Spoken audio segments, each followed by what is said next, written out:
మా సాగు నేను వస్తా అంటే ఇక మీ ఇష్టం, ఎప్పుడేం చేయలేడు. చైల్డ్ ఆర్టిస్ట్ గురించి ఎప్పటి నుంచి ఒక మాట చెప్పాలనిపించింది. Of course many people will hate me for this and that's okay. చాలా మంది తెలుగులో చైల్డ్ ఆర్టిస్ట్ నేను కలిసిన కొంతమంది ఎలా అంటే, అబ్బా మన వాళ్ళకి ఛాన్స్ ఇవ్వరండి, ముంబై నుంచి పిలుచుకుంటారు, వాళ్ళని పెట్టుకుంటారు అంటుంటారు. దానికి కారణం కూడా మీరు. చైల్డ్ ఆర్టిస్ట్ విషయంలో ఎస్పెషల్లీ వాళ్ళు బాగుపడ్డా నాశనం అయిపోయినా దాని రెండింటికి కారణం పేరెంట్సే.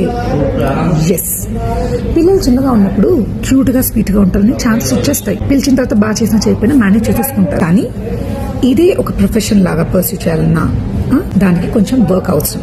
స్కిల్ సెట్ డెవలప్ చేసుకోవాలి. ఏదో క్యూట్నెస్ తో లాగించేస్తామంటే ఎక్కువ రోజులు బండి నడవదు. అండ్ యాక్టింగ్ అనే ప్రొఫెషన్ కి ఎన్ని స్కిల్స్ నేర్చుకున్నా కూడా తక్కువే. Dancing, different dance forms, sports, everything అన్ని యూస్ఫుల్. అండ్ ఎస్పెషల్లీ కొన్ని రిక్వైర్మెంట్స్ కి స్పెసిఫిక్ గా ప్రొఫెషనల్స్ కావాలి అడుగుతారు. సపోజ్ ప్రొఫెషనల్ క్రికెటర్ అంటారు, కథక్ డాన్సర్ అంటారు, స్విమ్మింగ్ వచ్చిన వాళ్ళు అంటారు. సో ఏ స్కిల్ కూడా వేస్ట్ అవ్వదు. ఒకటే అంటారు, మా వాడికి యాక్టింగ్ అంటే చాలా ఇష్టం అండి అని. స్కూల్ ఎగ్గొట్టి ఎవరికి నచ్చదు ఇలా కలర్ఫుల్ గా సెట్స్ లో తిరగడం. అండ్ చిన్న బ్రేక్ రాగానే అందరూ ఇంటర్వ్యూలు, ఇవన్నీ ఫోటోలు అవి ఇవి అంటూ వెంబడబడుతుంటే ఎవరికి నచ్చదు. అండ్ చిన్నపిల్లలు వాళ్ళు ఈజీగా క్యారీ ఆఫ్ అయిపోతారు. As parents it's your responsibility.